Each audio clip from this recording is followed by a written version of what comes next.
ગીતા, હાલ જે અપડેટ આવી રહી છે કે સીએમ હાઉસથી જ યાદી જશે અને રાજ્યપાલ 12 વાગે પહોંચશે મહાત્મા મંદિર ખાતે. હાલ શું અપડેટ?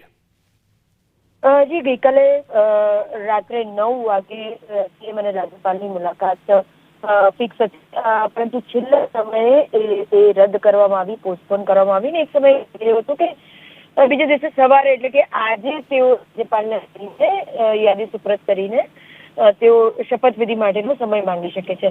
પરંતુ સૂત્રોનું માનીએ તો હવે રાજ્યપાલને સીએમ રૂબરૂ નહીં મળે. સીએમ હાઉસથી એક યાદી, નવી નામાવલી સીધી રાજ્યપાલ પાસે મંજૂરી માટે જશે. કારણ કે હાલ રાજભવનની જો વાત કરીએ તો સીએમ આવવાના હોય એ પ્રકારની કોઈ ચહલ પહેલ, મુલાકાતની કોઈ સંભાવનાઓ હાલ લાગી રહી નથી આગામી એટલે હવે સીધી યાદી રાજ્યપાલ પાસે પહોંચાડશે, મંજૂરી લઈને બારોબાર તમામને અનેક જાણ કરવામાં આવશે. પરંતુ રાજ્યપાલનો 12 કલાકે મહાત્મા શપથવિધિ સમારોહમાં માટે પહોંચી જશે. શપથવિધિ 11 કલાકનો છે અને અતિથિઓ, સંતો અને અગ્રણીઓ જે છે સમાજના, તે આ શપથ સમારોહમાં ઉપસ્થિત રહે. એક સંભાવના સુધી એવી હતી કે 75% મંત્રીઓને પડતા મૂકવામાં આવી શકે છે મંડળમાંથી, પરંતુ ગઈકાલે રાત્રે ગૂંચવાયું હતું એટલે રાજ્યપાલ અને સીએમની જે મુલાકાત હતી તે રદ થઈ. તેમણે જવા માંગી મુલાકાત માટે જઈને હરિયાણાથી રાજ્ય પહોંચ્યા હતા. રાત્રે 11 વાગ્યા હતા, પરંતુ મુલાકાત માટે જઈને તેઓ ગઈકાલે રાત્રે 8:30 કલાકે રાજભવન પહોંચ્યા હતા હરિયાણાથી. પરંતુ દિલ્હીથી આવેલી વિશેષ નામે લઈને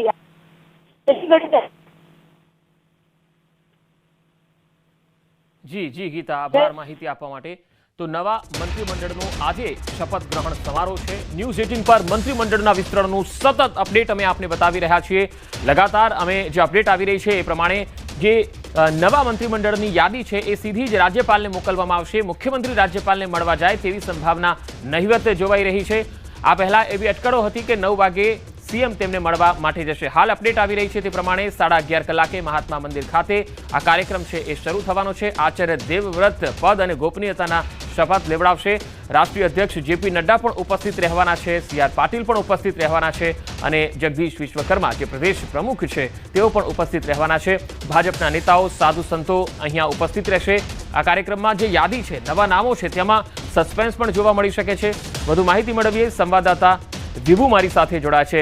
વિભુ, આજે જે યાદી રાજ્યપાલને મોકલવાની છે તે સીધી જ મોકલાશે, સીએમ ત્યાં મળવા માટે નહીં જાય એવી એક અપડેટ આવી છે. હાલ આપની પાસે શપથ ગ્રહણ સમારોહને લઈને કોઈ નવી અપડેટ આવી છે?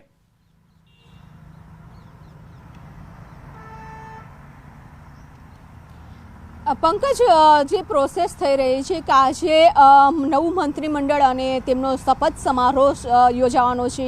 11:30 કલાકે છે તે શપથ સમારોહની શરૂઆત છે તે થશે.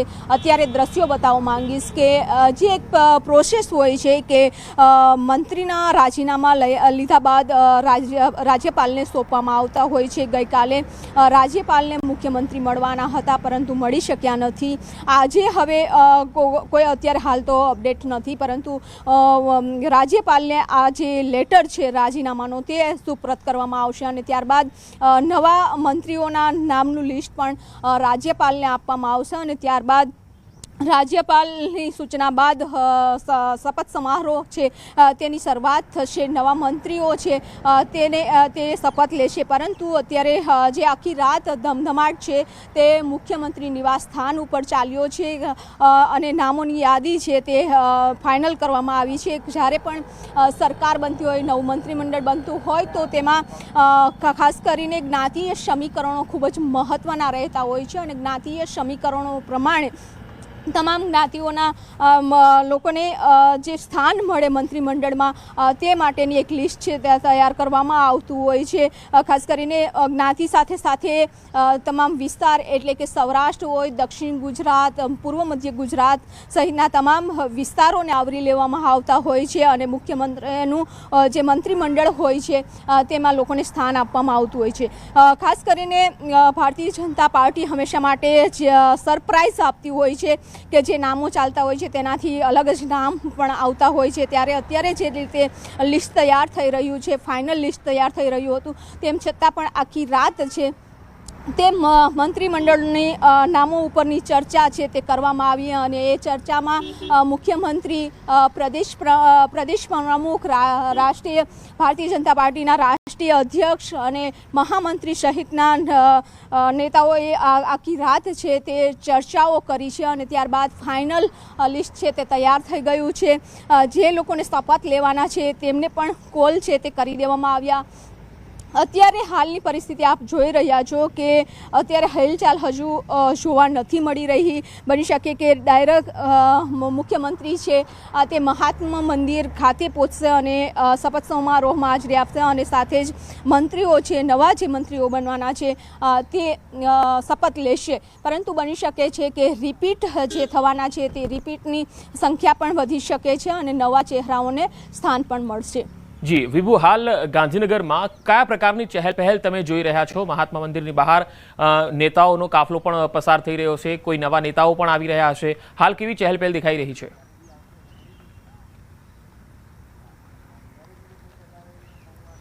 પંકજ, અત્યારે હું રાજભવન ખાતે છું કે જ્યાં ત્યાં પહેલાં એવા મેસેજ હતા કે મુખ્યમંત્રી છે તે વહેલી સવારે રાજ્યપાલને મળવા જવાના છે અને જે મંત્રીઓએ રાજીનામું આપ્યું છે તેનો લેટર છે સુપરત કરવાના હતા અને નવા મંત્રીઓ બનવાના છે તેના નામોની જે યાદી છે તે પણ આપવાના હતા. પરંતુ અત્યારે રાજભવન ઉપર સુમસામ માહોલ છે તે જોવા મળી રહ્યો છે. હવે 11:30 કલાકે જે મહાત્મા મંદિર ખાતે શપથ સમારોહ યોજાશે અને ત્યાં સીધા પણ જઈ શકે અને એ યાદી છે તે રાજ્યપાલને મોકલી દીધી હોય તેવું પણ માનવામાં આવી રહ્યું છે. એટલે કે અત્યારે ધમધમાટ આખી રાત ચાલ્યો છે અને ત્યારબાદ અત્યારે લાગી રહ્યું છે કે હવે યાદી ફાઇનલ થઈ ગઈ છે. જે નવા મંત્રીઓ બનવાના છે તેને પણ સૂચનાઓ આપી દેવામાં આવી છે અને ખાસ કરીને અત્યારે જે માહોલ છે તે ધારાસભ્યોના નિવાસસ્થાન છે ત્યાં જોવા મળી રહ્યો છે. કારણ કે કભી ખુશી કભી ગમ જેવો પણ માહોલ હશે. કારણ કે નવા જે ચહેરાઓ છે તેને પણ સ્થાન આપવાની વાત છે તે કરવામાં આવી છે. ત્યારે તમામ સમાજોને પણ અપેક્ષા હશે કે આપણા સમાજના પ્રતિનિધિત્વ કરતા લોકો છે તે મંત્રીમંડળમાં સ્થાન પામે. જી વિભુ, આપ મારી સાથે જોડાયેલા રહેશો. હાલ અહીંયા દર્શકોને બતાવી દઈએ કે નવા મંત્રીમંડળનું શપથ ગ્રહણ થોડી જ વારમાં હવે શરૂ થાય એ પહેલા રાજભવનની બહારની જે તસવીરો આવી એ અમે આપને બતાવી. ગાંધીનગરથી રાજભવનની બહાર હાલ બિલકુલ સુમસામ માહોલ છે કારણ કે મુખ્યમંત્રી અહીંયા આવવાના હતા પરંતુ આ મુલાકાત હવે નહિવત બતાવાઈ રહી છે અને જે લિસ્ટ છે નવા મંત્રીઓનું એ એમને સોંપાઈ ગયું છે પરંતુ રૂબરૂ મુલાકાત આપી અને સોંપવાના હતા એ વાત અત્યારે નહિવત દેખાઈ રહી છે.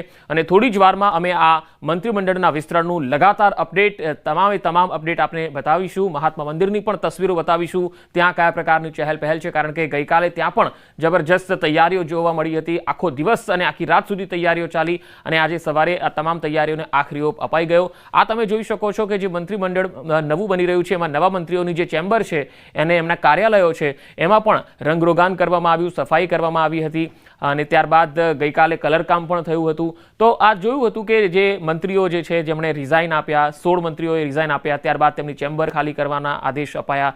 ઘણા મંત્રીઓએ તો તેમની જે કાર હતી એ પણ સુપ્રત કરી દીધી હતી અને એ જ દિવસે તેમણે આ બધી પ્રક્રિયા પૂરી કરી લીધી હતી. અને અત્યારે જે પૂર્ણ કદનું જે મંત્રીમંડળ છે એ થશે એવી વાત આવી રહી છે. પૂર્ણ કદનું એટલે કે 27 સભ્યો મેક્સિમમ, સીએમ સહિત 27 સભ્યો મંત્રીમંડળમાં હોઈ શકે છે. તો એ હિસાબે અત્યારે એવી ચર્ચા છે કે 25ની આસપાસ આ મંત્રીમંડળનું જે કદ છે એ આપણને જોવા મળશે. 11:30 વાગે 1 by 1 જે શપથ લેશે સભ્યો એના આધારે આપણને ખ્યાલ આવશે કે કેટલા મંત્રીઓ જે છે એ શપથ લઈ રહ્યા છે. હાલ વધુ માહિતી મેળવીએ. સંજય મારી સાથે જોડાયા છે. સંજય, આપ જે વિસ્તારમાં હાલ છો ત્યાં કેવો માહોલ છે, કેવી ચહેલ પહેલ જોઈ રહ્યા છો?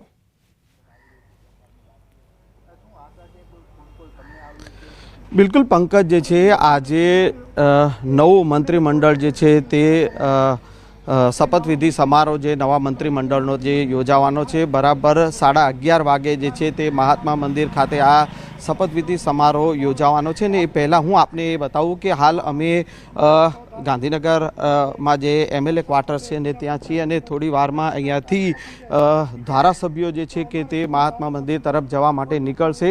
જે છેલ્લા 3-4 દિવસથી જે રાજકીય હલચલ જે ચાલી રહી છે નવા મંત્રીમંડળના વિસ્તરણને લઈને એને લઈને રાજનીતિ જે છે તે ગરમાઈ છે અને જે મંત્રીમંડળના વિસ્તરણને લઈને ગઈકાલે રાત્રે જે છે ગઈકાલે 16 તારીખે 16 જેટલા જે મંત્રીઓએ જે છે તેઓએ રાજીનામા આપ્યા અને ત્યારબાદ જે છે તે આજે નવા મંત્રીમંડળ જે છે તે રચાવાનું છે અને તેને લઈને તમામ તૈયારીઓ જે છે તે મહાત્મા મંદિર ખાતે કરી દેવામાં આવી છે. મુખ્યમંત્રી અને રાજ્યપાલની જે બેઠક જે ગઈકાલે રાત્રે જે યોજાવાની હતી અને તે જે છે તે દિલ્હીથી જે કોલ આવ્યો અને ત્યારબાદ જે છે તે રદ થઈ એકાએક અને આજે હવે સવારે મુખ્યમંત્રી જે છે કે તેઓ રાજ્યપાલને સવારે 9 વાગે જે છે તેઓ મળશે અને નવા મંત્રીઓને લઈને જે તેમની સાથે ચર્ચા કરવાના છે અને 11:30 વાગે જે છે તે આ મહાત્મા મંદિર ખાતે જે શપથવિધિ સમારોહ જે નવા મંત્રીમંડળને લઈને જે થવાનો છે અને તેને તમામ તૈયારીઓ જે છે તેને આખરી ઓપ આપી દેવામાં આવ્યો છે અને હું MLA ક્વાર્ટર્સ ખાતે છું અને ત્યાં પણ ચહલ પહલ જે છે તે ધીરે ધીરે જે છે તે શરૂ થઈ ગઈ છે. થોડી વારમાં જે છે તે અહીંયાથી ધારાસભ્યો જે છે કે તેઓ એક પછી એક ધારાસભ્યો તે ગાંધીનગર મહાત્મા મંદિર ખાતે જવા માટે નીકળશે અને 11:30 વાગે જે છે કે તે આ શપથવિધિ સમારોહ યોજાવાનો છે. કચ્છના ધારાસભ્ય પ્રદ્યુમનસિંહ છે તેઓ આપણી સાથે છે ને તેઓ પાસેથી પણ જાણવાનો પ્રયાસ કરીશું. મંત્રીમંડળ સાહેબ આજે મંત્રીમંડળ નવું રચાવાનું છે, શું કહેશો? કેવી જે છે તૈયારીઓ જે છે તે તમામ પ્રકારની તૈયારીઓ થઈ ચૂકી છે, શું માનો? અમારે પરમ દિવસ કહેવામાં આવ્યું કે તમારે 2 દિવસ MLA ક્વાર્ટર ઉપર રહેવાનું છે. વાત રહી મંત્રીમંડળની અત્યારે તો મારી એવી ઈચ્છા છે કે ગુજરાતમાં એવા બધા મંત્રી રાખવામાં આવે જે પ્રજાના કામ થાય, તમામ બધા ખુશ રહે અને કામ કરે એવાને લે. વાત રહી કચ્છની તો કચ્છના અમારા 6 ધારાસભ્ય છે, સંસદ સભ્ય, જિલ્લા પંચાયત પ્રમુખ, 10 તાલુકાના પ્રમુખ બધા BJPના છે. તો એકને કોઈને પણ મોકો મળે તો અમારે પ્રજાને જે કાયમ BJP તરફી છે એમને એમ થાય કે અમને પણ આ વખતે પ્રતિનિધિત્વ મળ્યું અને અમારો પણ કોઈ નેતા કચ્છનો છે એવી અમારી આશા છે. અચ્છા, કોને મંત્રીપદ મળી શકે કચ્છનાથી એવી કોઈ વિગતો મળી છે, શું માનો છો? ના, બિલકુલ નહીં. અત્યાર સુધી કોને મળે ન મળે એવી વાત નથી. આ અમારી એવી ઈચ્છા છે કે કોઈને પણ મળે તો બોર્ડરનો એરિયો છે એવી અમારી અપેક્ષા છે.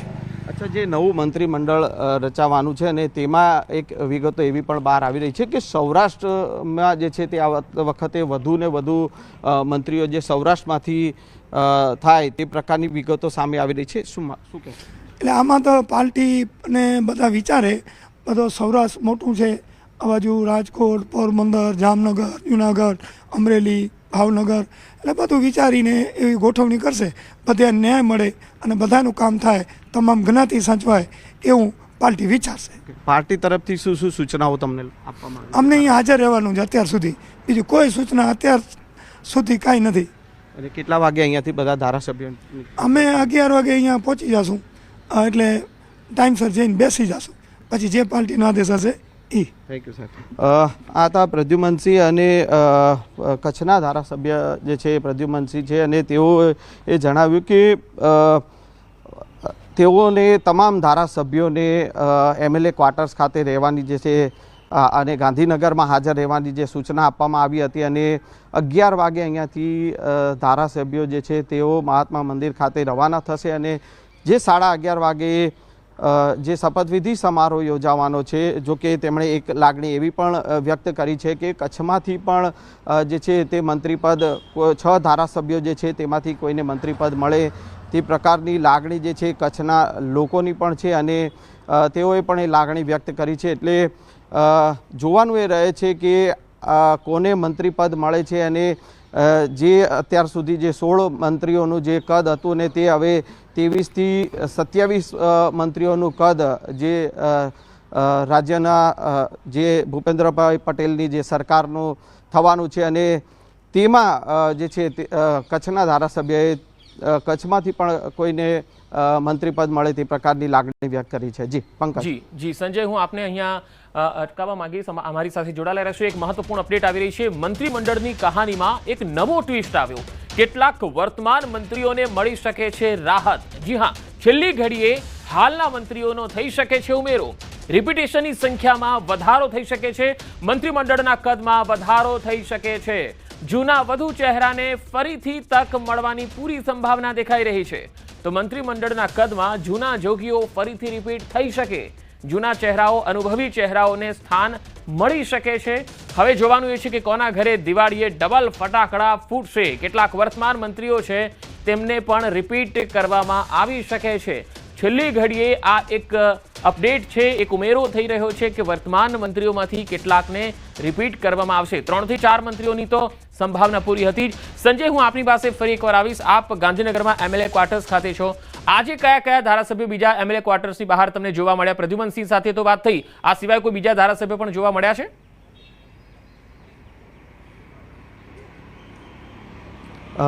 પંકજ, જે છે તમામ જે ધારાસભ્યો જે છે કે તેઓ અહીંયા 11 વાગે જે છે તેઓ અહીંયાથી રવાના થશે. હું એ દ્રશ્યો ફરી એકવાર આ જે એમએલએ ક્વાર્ટર્સના જે આપણે બતાવવાનો પ્રયાસ કરીશ કે હાલ ન્યૂઝ 18 ગુજરાતીની ટીમ જે છે તે અત્યારે ગાંધીનગરના એમએલએ ક્વાર્ટર્સ પર છે અને અત્યારે ધારાસભ્યો જે છે કે તે મંત્રી જે કહી શકાય કે મહાત્મા મંદિર ખાતે પહોંચવા માટે તૈયાર થઈ રહ્યા છે અને થોડી વારમાં જે છે અહીંયાથી ધારાસભ્યો જે છે કે તે મહાત્મા મંદિર ખાતે રવાના થશે. જો કે હાલ કચ્છના ધારાસભ્ય જે છે તેઓ અહીંયા જોવા મળ્યા છે. જો કે બીજા ધારાસભ્યો જે છે કે તેઓ પણ તૈયાર થઈને અહીંયાથી નીકળશે. 11 વાગે તેઓને જે પ્રકારની જે સૂચના જે આપવામાં આવી છે અને તે પ્રકારે તમામ ધારાસભ્યો અહીંયાથી નીકળશે અને મહાત્મા મંદિર ખાતે પહોંચશે. અન્ય કોઈ ધારાસભ્ય સાથે વાતચીત થઈ શકી નથી, પરંતુ જે પ્રકારની વાતચીત થઈ છે અને જે આપે જે મંત્રી મંડળનું જે કદ અને ખાસ કરીને જૂના જે મંત્રીઓ જે છે તેઓને રાહતની જે વાત કરી અને પહેલાં જે પ્રકારની વિગતો હતી કે જે 16 મંત્રીઓ જે હતા ને તેમાંથી 75% જે મંત્રીઓ જે છે કે તેઓને જે છે કપાશે તે પ્રકારની વિગતો હતી, પરંતુ આખરે જે આ નવા જે વિગતો જે સામે આવી રહી છે અને તેમાં જે જૂના મંત્રીઓ જે છે તેઓને પણ યથાવત રાખવામાં આવે મંત્રી તરીકે અને તે પ્રકારના રાહતના સમાચાર જે છેલ્લી ઘડીએ જે સામે આવ્યા છે અને નવા મંત્રીઓ નવા જે ધારાસભ્યો જે છે તેઓને પણ મંત્રી પદ મળે અને આ મંત્રીમંડળનું કદ વધે તે પ્રકારની વિગતો જે સામે આવી રહી છે. એટલે અત્યારે તમામ ધારાસભ્યો જે સજ્જ થઈ રહ્યા છે. સ્વાભાવિક છે કે જે પણ ધારાસભ્યને મંત્રીપદ મળવાનું છે તેમને પાર્ટી તરફથી જે કોલ આવવાનો છે અને એ કોલ આવ્યા બાદ જે છે તેઓના ચહેરા કેવા પ્રકારના ચહેરા પર જે છે ખુશી છે તે અને ત્યારબાદ જ ખ્યાલ આવશે. પરંતુ અત્યારે જે તમામ ધારાસભ્યો જે છે તે તૈયાર થઈ રહ્યા છે, સજ્જ થઈ રહ્યા છે મહાત્મા મંદિર ખાતે પહોંચવા માટે અને 11 વાગે અહીંયાથી રવાના થવાના છે. જી જી સંજય, હું આપની પાસે આવીશ. હાલ જે તસવીરો આવી રહી છે તે આપને બતાવીએ. મહાત્મા મંદિર ખાતે તમામ તૈયારીઓ જે છે પૂરી થઈ ચૂકી છે શપથ ગ્રહણ સમારોહની અને જેટલા મંત્રીઓ શપથ લેવાના છે તેમની ખુરશીઓ પણ અહીંયા ગોઠવાઈ ગઈ છે. મંચ ઉપર આપ જોઈ શકો છો કે અહીંયા તમામ જે તૈયારીઓ છે પૂરી થઈ ચૂકી છે. સંજય, આપનો આભાર અમારી સાથે જોડાવા માટે. તો અહીંયા આપ ન્યૂઝ 18 પર મંત્રીમંડળના વિસ્તરણનું મહા કવરેજ જોઈ રહ્યા છો. મહાત્મા મંદિરથી જે તસવીરો આવી રહી છે તે આપને લાઈવ બતાવી રહ્યા છે. શપથવિધિ સમારોહ જે મહાત્મા મંદિર ખાતે પહેલી વખત થઈ રહ્યો છે, કારણ કે આ પહેલા જે છે એ રાજ્યપાલ જે છે એમને શપથ લેવડાવતા હોય છે અને આ સમારોહ જે છે એ રાજભવનમાં પણ થતો હોય છે, પરંતુ હવે આ સમારોહ મહાત્મા મંદિર ખાતે પહેલી વખત આયોજિત કરવામાં આવેલો છે અને તેમાં કેટલા મંત્રીઓ શપથ લે છે એ હવે જોવું રસપ્રદ રહેશે. હાલ તો અટકળોનું બજાર ખૂબ ગરમ છે. ધારાસભ્ય કોઈ પણ એક ધારાસભ્યને જ્યારે પૂછવામાં આવે છે ત્યારે તેઓ એટલું જ કહે છે કે તેમને ફોન આવ્યો છે હાજર રહેવા માટેનો. મંત્રી પદ માટેનો ફોન અથવા મંત્રી કોણ બને છે એ તો હવે જ્યારે શપથ લેશે ત્યારે જ ખ્યાલ આવશે, કારણ કે આ એક સસ્પેન્સ ભાજપે બરકરાર રાખ્યું છે. કોઈ ફોડ પાડ્યો નથી કે કેટલા મંત્રીઓ, કોણ મંત્રી બનશે, ક્યાંથી બનશે, આ તમામ અને જે રિપીટ થશે તો એ કોણ થશે, આ બધી જ વાત હવે 11:30 કલાકે જ્યારે શપથ સમારોહ શરૂ થશે ત્યારે સ્પષ્ટ થવાની છે. થોડી જ મિનિટોની વાર છે અને આ થોડી જ મિનિટોમાં એ સ્પષ્ટ થઈ જશે. અને રાજ્યપાલને મળવા જે મુખ્યમંત્રી ભૂપેન્દ્ર પટેલ જવાના હતા એની શક્યતા અત્યારે ઓછી દેખાઈ રહી છે, કારણ કે એ લિસ્ટ છે નવા મંત્રીઓનું એ સીધું જ તેમને આપવામાં આવી ગયું છે એવી વાત પણ સામે આવી રહી છે. એટલે કે રાજ્યપાલને એ લિસ્ટ મોકલી દેવામાં આવ્યું છે જેમાં એ નામો પણ છે. અને જે ગઈકાલે તમામ જે મંત્રીઓના રાજીનામા લઈ લેવાયા હતા તેનું લિસ્ટ પણ રાજ્યપાલને મોકલી આપવામાં આવ્યું છે. એટલે હવે શપથ ગ્રહણ સમારોહ છે એ જ બાકી છે, જે થોડી જ મિનિટોમાં શરૂ થશે અને રાજ્યપાલ આચાર્ય દેવવ્રતના વડપણ હેઠળ આ તમામ જે નવા મંત્રીમંડળના સભ્યો હશે એ તેમને પદ અને ગોપનીયતાના શપથ તેઓ લેવડાવવાના છે. આ શપથ વિધિમાં સૌરાષ્ટ્રને કેટલું વજન મળે છે, કચ્છને કેટલો પ્રતિનિધિત્વ મળે છે, અથવા તો મધ્ય ગુજરાત કે દક્ષિણ ગુજરાતને કેટલો પ્રતિનિધિત્વ મળે છે મંત્રીમંડળમાં, એ પણ સૌની નજર છે. તેના ઉપર પણ સૌની નજર મંડાયેલી છે. હાલ જે અટકળો છે જેમના નામો ચર્ચાઈ રહ્યા છે અમે લગાતાર આપણે બતાવી રહ્યા છે કે સૌરાષ્ટ્રમાંથી જયેશ રાદડિયા એક પાટીદાર મજબૂત ચહેરો છે અને તેમનું સ્થાન મળવાની પૂરી સંભાવના છે. પ્રકાશ પરમોરા, સંજય કોરડિયા છે એ પણ મંત્રીપદની રેસમાં છે, ચર્ચામાં છે. શંભુના ટુંડિયા પણ છે ગઢડાથી અને તેઓ એસસી સીટ પરથી છે એટલે તેમની પણ એક સંભાવના જોવાઈ રહી છે. આ સિવાય મહિલા પ્રતિનિધિત્વ પણ અહીંયા બતાવવામાં આવી રહ્યું છે. અટકળો એવી છે કે દર્શનાબેન દેશમુખ છે તેમની પણ સંભાવના અહીંયા દેખાઈ રહી છે. સંગીતા પાટીલ છે સુરતના લિંબાયત